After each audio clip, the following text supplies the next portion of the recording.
Қазақтың күші шын мәнінде мен осы уақытқа шейін 70 шақты елде болдық, 70-75 елде болдым.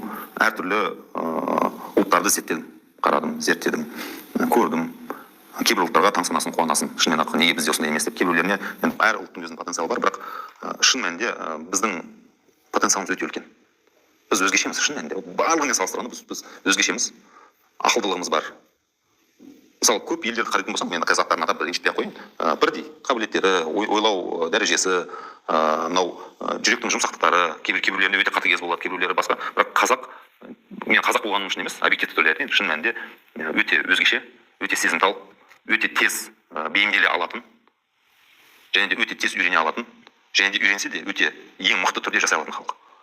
Осы артықшылықтарымызды дұрыс қолданатын болсақ, енді мұны популистік нәрсе айтып қояйын, әлемді бағындырамыз деген емес, біз өзіміз дамыған елдердің қатарына тез арада кіреміз.